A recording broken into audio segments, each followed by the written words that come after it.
Hey everyone, I hope that you had the best possible Christmas that you could have had given the circumstances. Obviously, if you're in the Buffalo area, not great. Downright miserable, in fact. I was fortunate enough to maintain power, so I stayed warm throughout the weekend. I did lose internet for about 4 days, but given the circumstances that some other people were faced with, it seems pretty irrelevant and totally inconsequential. So I hope that you, your family, your friends, your pets, your car, your house. I hope you were able to navigate the Christmas blizzard or the blizzard of 22, whatever we want to call it or end up calling it. I hope you were able to navigate that safely and healthy. Came out of it that way as well. The Bills gave us a bit of a reprieve on Christmas Eve. They go to Chicago. They win by 22 points. They clinch the AFC East, ensuring that we will get at least one home game at Highmark Stadium, so that much is exciting. There's still a lot to be played out. We're obviously going to talk about the Bengals positioning in this, and of course the Chiefs positioning in this as well. But I want to obviously recap the Bears game a little bit. Not going to spend a ton of time on it because the Bills won pretty handily, but there are a couple points that I want to make. And the first one is regarding maybe a potential strategy for the Bills. And I have no insider knowledge of Sean McDermott's game plan or Leslie Frazier's game plan. I don't even really have a bunch of data to back this up. It's more of a feeling. I haven't asked Cover 1 to look into this or you looked at the All-22 or whatever. But if you go back to the Bears game this past Saturday, obviously, they scored on their opening drive.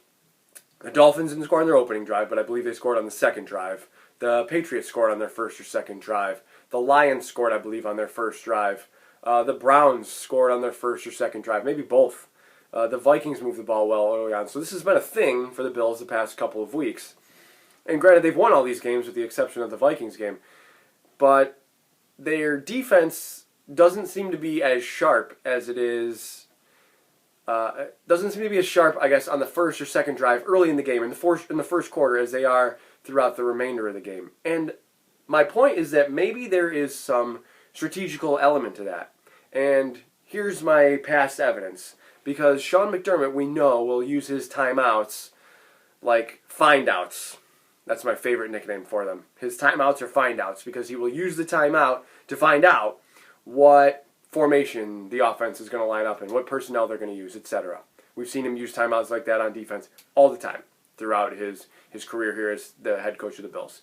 So maybe, just maybe, purely speculating, his defensive strategy early on is to just play some sort of base defense. Yeah, if you get your yards on me, whatever. If you score, whatever. I'm going to adjust to what you do on your first or second drive. I'm going to maybe even lull you into this sense of security by letting your offense work or letting the plays that you have scripted or, this is your game plan. You're going to show me your game plan. You're showing me your hand. That's the point I'm trying to make.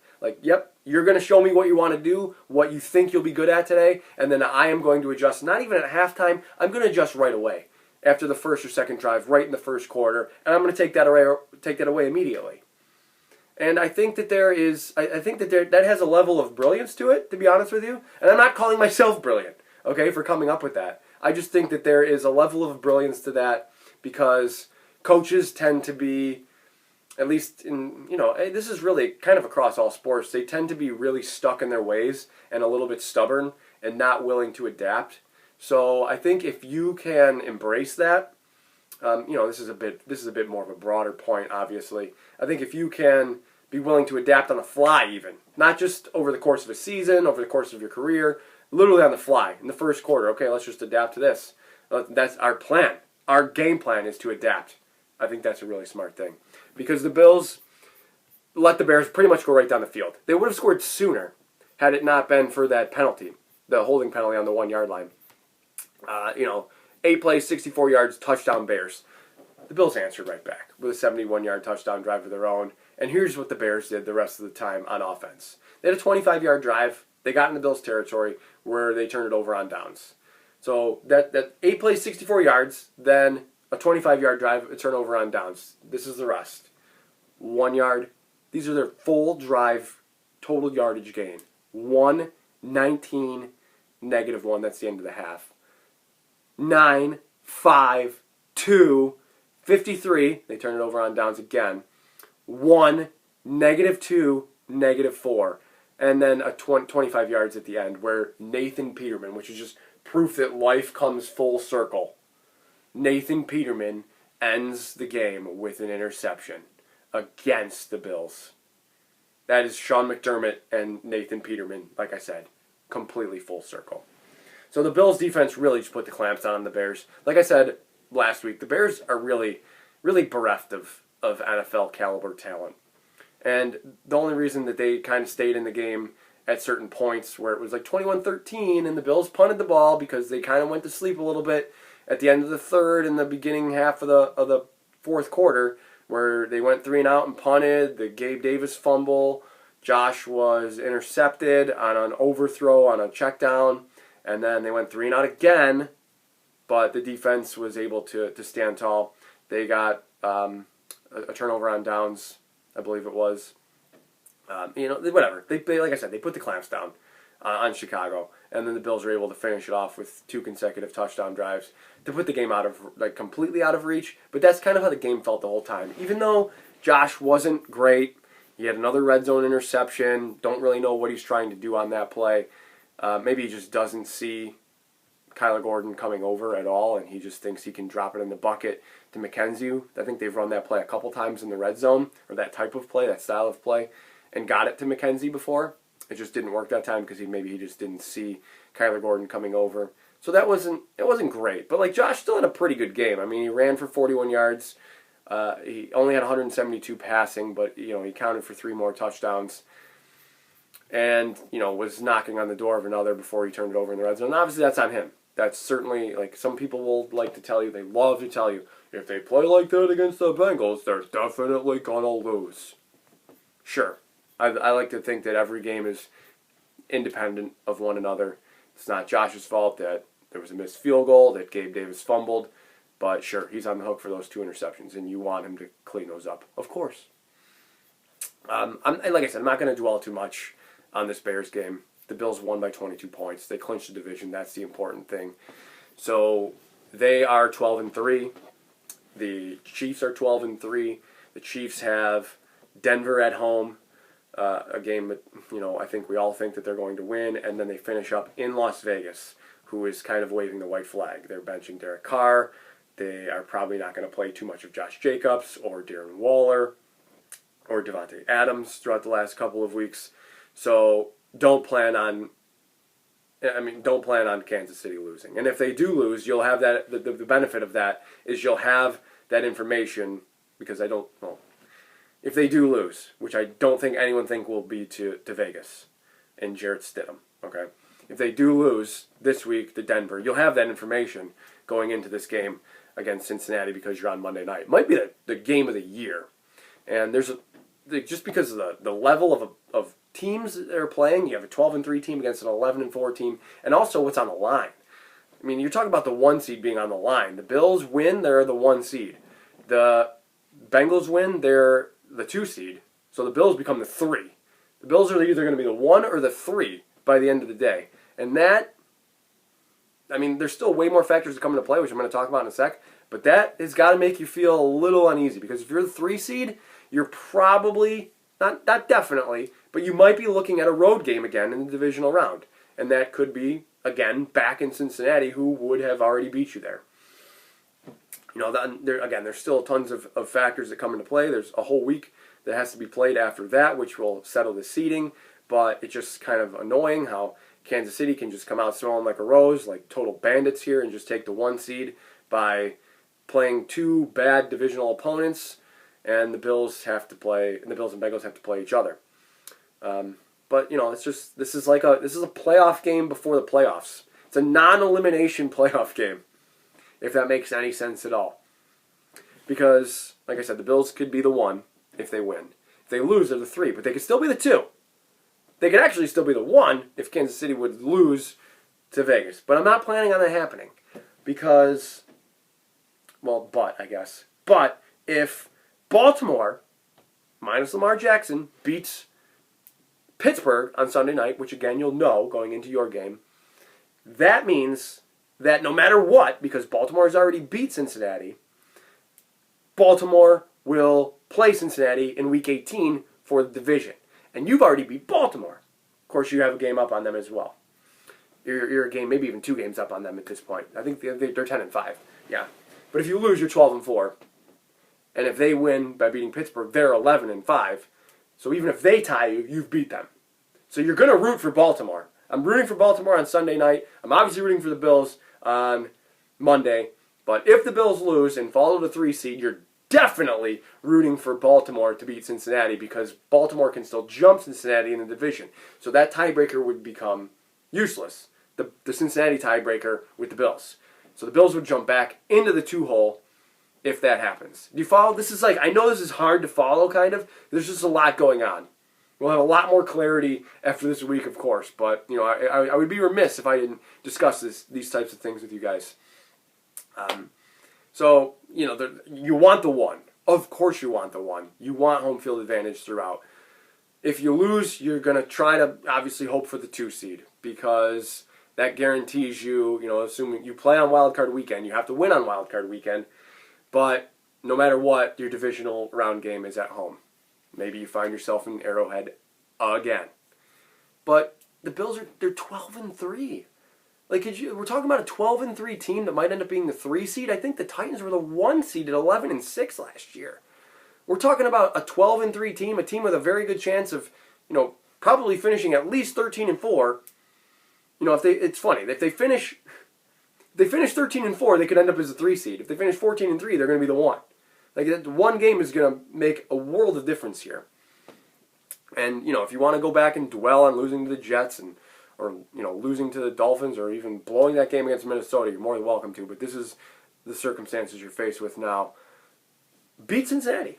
If they beat Cincinnati on the road, you're going to feel really good about them because Cincinnati's coming. They went to the Super Bowl last year. Joe Burrow is here. Burrow is kind of terrifying. He has 34 touchdowns, 4,200 passing yards. He's accounted for 17 of their last 19 touchdowns since the bye week. Yeah, 17 of the last 19 touchdowns. The only 2 touchdowns that weren't him were Samaje Perine rushing touchdowns. And obviously Joe Mixon missed a couple of weeks in there as well with a concussion. He's back, so he's been good for them. I think Perine is equally as good. I don't think there's really too much of a drop-off. Perine actually has a better yards per carry. Mixon, as good as he has been, I think the Bengals do teams favors sometimes by handing off to him.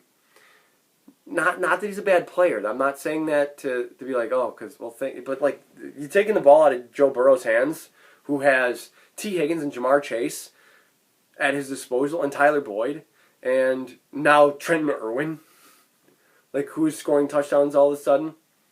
Trenton Irwin, not to go off on a little tangent here, but there's going to be a third down in the game, a big third down in the game, or just a big play in the game, where the Bills are going to have to stop a 25-yard pass, and Trenton Irwin is going to make it. It just seems inevitable. That's really what feels like his role has been. He averages, he leads the team in yards per reception at 15.6. Granted, he only has 14 catches. Like I said, he's been coming on lately, but he scored a pair of touchdowns last week, and he's developing as the 4th option. This is kind of how Gabe Davis developed as the 4th option in the Bills' offense with Diggs, Brown, Beasley, and Davis. Davis thrived in that role.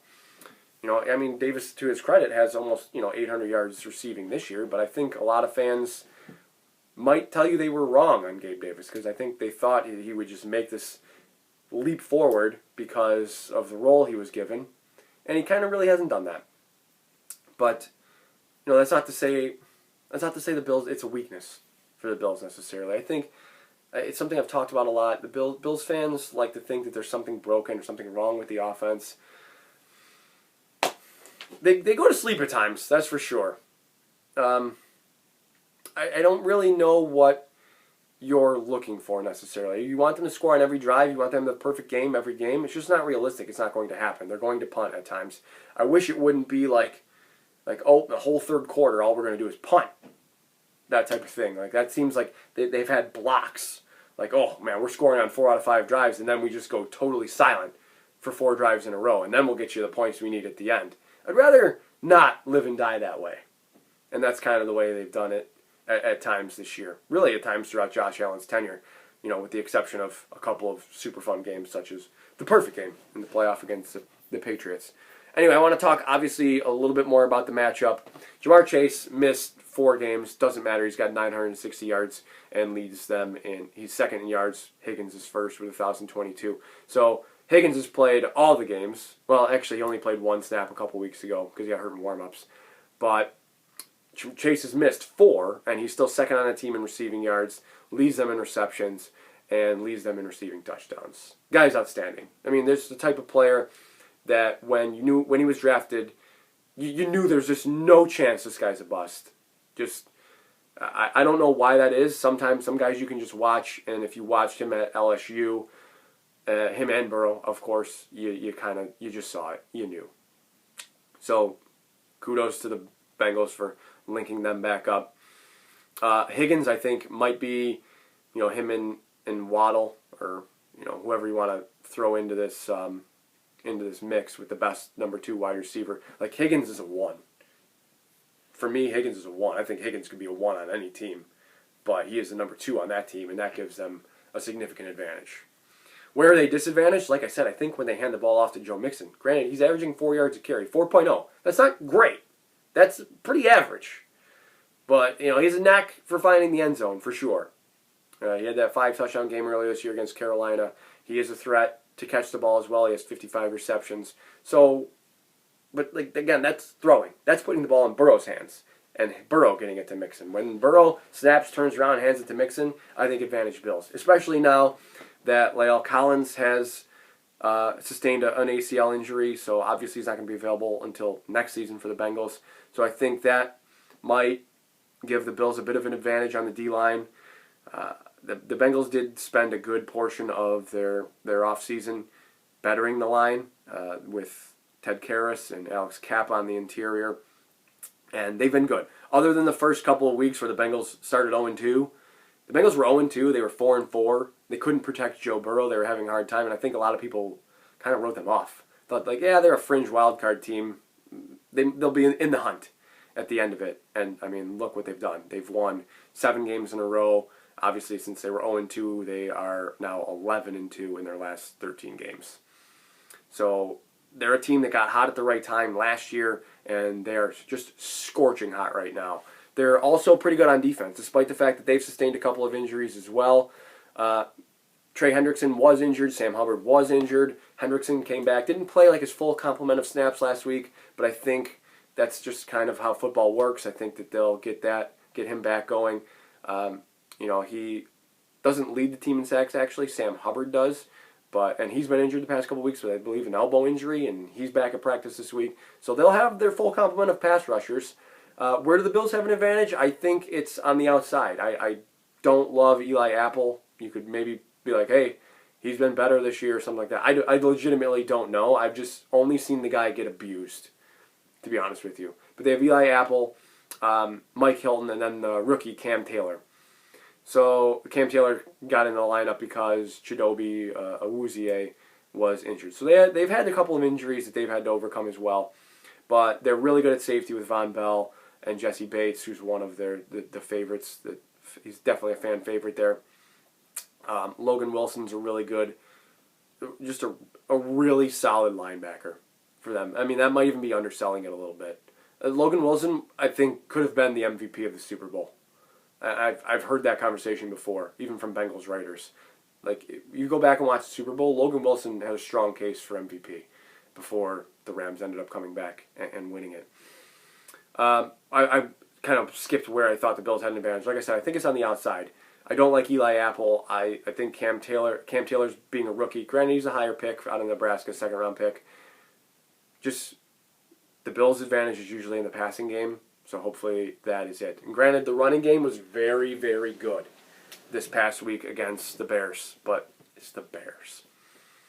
The Bengals are a little bit different of an animal there. I love DJ Reader. I love BJ Hill. Like, I just finished talking about how good of a player Logan Wilson is. I mean, I'm sitting here, I'm just stroking the Bengals pretty much. I like the Bengals team a lot, and I think they are. I mean, think is a stupid word for this. They are a significant threat to the Bills in the Bills' window. They've beaten the Chiefs the last 3 times they played them. The Bills haven't. The Bills have beat the Chiefs in regular season, but haven't beat them when it really matters in the playoffs. Granted, the Bengals have only done it once, but they still did it. So I think this Mahomes, Allen, Burrow thing at the top of the AFC, Lamar Jackson's still sneaking around, Justin Herbert is still kind of terrifying. The AFC is loaded. Trevor Lawrence looks like he's figuring it out. So that's why I'm always like, you have to hit on these windows. So hopefully the Bills are able to secure home field advantage, are able to win a huge game on the road. This is like the definition of what teams like to say, battle-tested. Like, this is it. This, like I said earlier in the video, this is a playoff game before a playoff game. It's a non-elimination playoff game. You're still going. Both teams are still going. Both teams have clinched playoff spots already. But this is going to be kind of a gauge. You know, if you get blown out one way or the other, which would surprise me for either team, it's going to be a wake-up call for sure. It's going to be a wake-up call for the loser regardless, to let them know, like, hey, you know, the Bengals have won 7 in a row. The Bills have won 6 in a row. Like, you ran into this team, and they cut you down.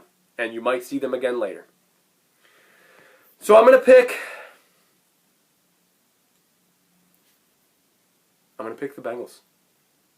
Pick the Bengals to beat the Bills. 26-23. Bengals over Bills. Please let me be wrong. Guys, hit me up on Twitter. My Twitter handle and YouTube username are the same. Enjoy your weekend. We'll see you on Monday. As always, above all else, go Bills.